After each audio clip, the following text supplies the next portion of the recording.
El origen de un montón de cosas. El libro de las causas y los azares, de María del Pilar Montes de Oca, Sicilia. Presentación. En pleno siglo XXI, podría parecer inconcebible imaginar cómo era la vida años atrás. En tan solo un par de décadas, las circunstancias de nuestra especie han cambiado tanto que a las nuevas generaciones les parece abismal la distancia entre nuestros tiempos y aquellos tiempos. Pareciera que los objetos que nos rodean han estado ahí siempre, como si fueran parte de nuestra naturaleza. Rara vez nos preguntamos cuáles son los orígenes de los objetos cotidianos y cuáles son las necesidades que cubren las cosas que han sido inventadas por el ser humano. Como en Algarabía nos encanta preguntarnos por qué amamos saber, decidimos contar no solo la historia de los objetos y las prácticas, sino la de nuestra especie y sus manías, como el dinero, los libros, e inclusive asuntos más conceptuales como nuestras costumbres respecto a la Navidad. Esta obra se volvió inevitable para nosotros. Las respuestas a nuestras preguntas están aquí, a la espera de que la escucha preste oídos. Los editores. Prólogo. Del latín origo u orinis, que describe el salir de los astros o ser oriundo, es decir, ser originario de algún lugar, derivó el término origen para designar principio, nacimiento, motivo, raíz o causa de cualquier cosa. Curiosamente, la palabra cosa viene del latín causa, motivo, asunto, cuestión, y en términos ontológicos se refiere a un objeto concreto, dotado de todas las propiedades sustanciales, en particular la del cambio constante. Y aunque el concepto de cosa sintetiza los preceptos filosóficos clásicos de sustancia y forma, no se espante, aquí nos referiremos a ella por su entidad cotidiana, es decir, a esa palabra fácil que los redactores abominan y sugieren evitar, y con la que se puede describir casi cualquier cosa. El origen de un montón de cosas no fue un libro planeado, sino accidental.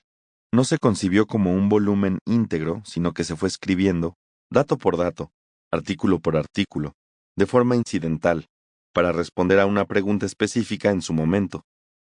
Quizá la mejor forma de explicar su relación no es describiéndolos en su orden lineal o cronológico, sino en retrospectiva. Todo podría empezar por una pregunta muy simple, inocente. ¿Por qué los profesores de secundaria se ponen tan estrictos con la higiene? Que si se lleva el uniforme de determinada forma, que si el pelo, al menos en mis tiempos, debía cortarse de tal o cual manera, que si las uñas y los zapatos tenían que estar impecables. Seguro se ha preguntado de dónde nos vienen esas costumbres de higiene de las cuales estamos muy orgullosos los mexicanos. Según las estadísticas, somos de las sociedades más pulcras del orbe. Y es muy probable que le han dicho que eso sorprendió a los europeos cuando hicieron contacto con los primeros naturales de estas tierras, que se bañaban a diario, y según el clima, hasta 2 veces al día. Pero no. Resulta que durante el virreinato se perdieron esas buenas costumbres, y no se retomaron sino hasta el porfiriato, como parte de la política del país al que aspiraba el tan injustamente vilipendiado general Díaz. Y hablando de la historia patria, ¿de dónde nos viene esa exagerada costumbre de calificar a nuestros personajes históricos como héroes o villanos? Aquí se menciona que mucho de ese criterio surgió de la colección México a través de los siglos, coordinada por Vicente Rivapalacio, y que a su vez esta partió de un libro que escribió junto a Manuel Paino, el Libro Rojo, 1870. Una publicación que se propuso hacer la crónica de los momentos más trágicos de México, en una especie de recreación literaria, para que así pervivieran en la población y nunca se olvidaran los motivos por los que murieron los próceres que nos dieron patria. ¿Acostumbra a festejar la Navidad? A la literatura, y a Charles Dickens en particular, le debemos nuestra actitud festiva hacia esta celebración, pues antes no se acostumbraba a intercambiar regalos ni organizar cenas o reuniones con ánimo de fiesta, ni enviarse tarjetas de felicitación. Todo se remitía a los oficios litúrgicos y a solemnes ceremonias.